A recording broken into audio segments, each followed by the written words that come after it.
कभी सोचा है जब खामोशी चीखने लगे तो वो जगह कैसी होती होगी, जहां हर झोंका हवा का एक खौफ की कहानी बयां करता हो, जहां पहाड़ों की ऊंचाई अब डर नहीं छुपा पाती, जहां नदियों की रवानी में भी सन्नाटा घुल गया है। वो इलाका है पीओके, यानी पाकिस्तान अधिकृत कश्मीर। नमस्कार, स्वागत है आपका जीबीएन 24 में और मैं हूं आपके साथ मानसी सहगल।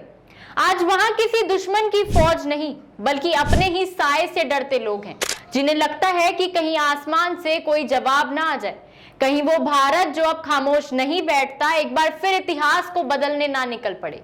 पीओके की वादियों में डर बस गया है। नीलम वैली, जहां कभी कैमरे मुस्कुराते थे, आज वहां बंदूकें तनी हैं। होटल खाली है, गेस्ट हाउसेस में छुपी है पाकिस्तानी सेना, मदरसों को खाली करा लिया गया है और पर्यटकों पर रोक लगा दी गई है। पाकिस्तान ने खुद ही अपने ही लोगों से कह दिया है अब मत जाओ उस तरफ, क्योंकि पीओके अब सुरक्षित नहीं है। ना कोई स्टे परमिट, ना कोई ट्रेवल पास, बस एक खौफ जो अब पीओके की हर गली में घूम रहा है। इस डर की शुरुआत हुई 22 अप्रैल को, जब भारत के पहलगाम में एक कायराना हमला हुआ। 26 निर्दोष की जानें गई और उसके बाद भारत ने चुप्पी नहीं, चुनौती दी। सीधा सवाल जो अब जवाब मांगता है और जवाब पीओके से लिया जाएगा। पाकिस्तान को अंदेशा है कि जो भारत पहले सिर्फ निंदा करता था, अब वो भारत इंतकाम लेता है, इसलिए वो अपने ही हिस्से में आपातकाल जैसी तैयारी कर रहा है। पीएम अनवर उल हक कह रहे हैं हमें किसी भी स्थिति के लिए तैयार रहना होगा, और सच्चाई ये है कि वो जानते हैं कुछ बड़ा होने वाला है।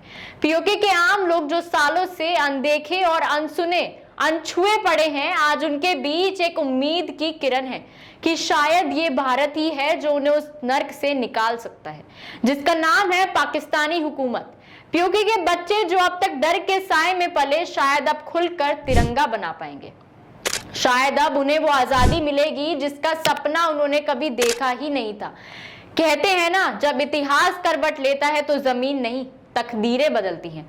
शायद अब वही पल करीब है, शायद अब वो लकीरें मिटने वाली हैं जो हमारे नक्शे पर एक धब्बा बन चुकी थी। अब ये पीओके सिर्फ एक विवादित जमीन नहीं, एक अधूरी जिम्मेदारी है, एक अधूरा सपना जो पूरा होगा और बहुत जल्द होगा। अब पीओके पाकिस्तान का कब्जा नहीं, भारत का उद्देश्य है, एक वादा है जो पूरा होकर रहेगा। तो अभी के लिए इतना ही। ऐसी और तमाम खबरें जानने के लिए देखते रहिए जीबीएन 24।